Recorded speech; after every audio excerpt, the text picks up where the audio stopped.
So Anthony's in the backyard for Joe this morning, and he's trying to deal with a foggy situation out there, the chance for freezing rain and rain tomorrow, possible snow this weekend, and the train set's finally melted away. But it doesn't work. And we're struggling to get it to run. Well, that's the most important thing this morning. We gotta get the train. I think it's the limited visibility that's getting to it. I think Let's blame that. Yeah. that's right. But I'm going to fire up the train once again, and we'll give it about a 30 seconds. We're going to give it that much? About Let's 30 get it at 5. It moved. It moved. The wheels are moving. It may be a me thing. You know, when it's okay. There might be too much junk on the track. All right, Anthony, this is your last chance. Okay. Wait, it moved. I need to give it a little. There we go. See, it is moving. Yeah, but I don't know if we're going to count this. I think one full loop is encountering the ice where the ice was. There it goes. Good Past the job. jughead. Let's go. All right. Good job, Anthony. You succeeded. There you go. There we go. We'll let that run. I was about to say maybe you should just focus on the weather, but I think we'll call it a success. And by the way, it totally did not just stop. So. Okay. It made a half a loop, and half a loop is good for me. But here's a look at the low temperatures over the last 2 weeks. Just 2 weeks ago, we were talking about lows below 0. And now we're talking about lows above freezing, so big improvement. And we've been in the lower 30s pretty much all week.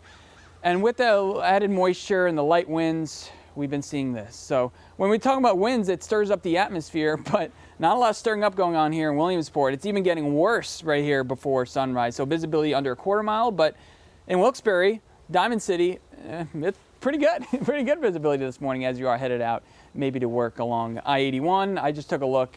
Flow is pretty good on the interstate here. So what's going on in the atmosphere right now is this warm front's going to lift. It's going to wait until tomorrow, but once it does, we'll see rain showers, and this is the low that's going to be providing those rain showers off towards the west. So that will come in tomorrow. For today, it's mainly a cloudy day with dense fog and spots in the morning that should clear. Here's a look at it. And now what's happening here is interesting. So in central Pennsylvania, you have that air that's warm, it's moist, but you're getting a bit of upslope on the Pocono Mountains, and then you're getting a downslope, which is compressing the air and getting rid of that moisture. And that's why the valleys are not seeing a lot of fog this morning. So that's what's going on, little microclimates that we see here in Pennsylvania. So we do have that dense fog advisory that does extend till 9 o'clock, but do know there'll be limited visibility through the morning. And then the winter weather advisory for Carbon and Monroe County. And I've been talking about it this morning. That's because it's only for these two counties because that's the Philadelphia warning area. Binghamton, I do think, is going to issue one for Wayne County and maybe Susquehanna County later today. We'll see. But those temperatures right now are in the 30s to lower 30s across the area. Today's going to be gloomy again with a sprinkle possible late, a high of 42 degrees.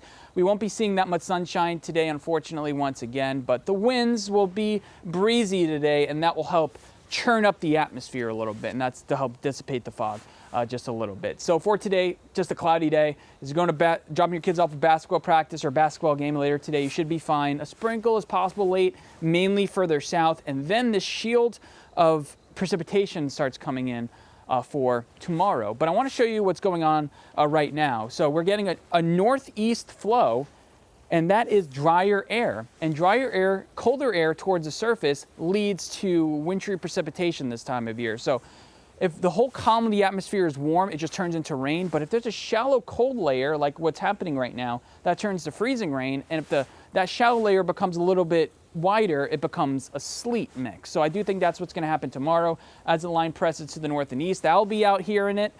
Hopefully it's not much freezing rain here in our backyard, but we'll be out here as it happens. We're talking about rain totals between a quarter inch and a half an inch, and then ice totals mainly for elevated spots. I'd say above 1,000 feet elevation, mainly for our northeast corner. The areas that usually get it, you're going to get it. So Honesdale, south towards Pottsville and Frackville getting about 1/10 of an inch of ice, maybe a little bit more. So for today, high temperatures, upper 30s, lower 40s. I'm going to advance the clicker and show you on Friday, you're expecting about the same. And Saturday, about the same as well. So next couple days, mainly cloudy with that chance for rain on Friday. So here's that chance for rain and freezing rain with that first low pressure.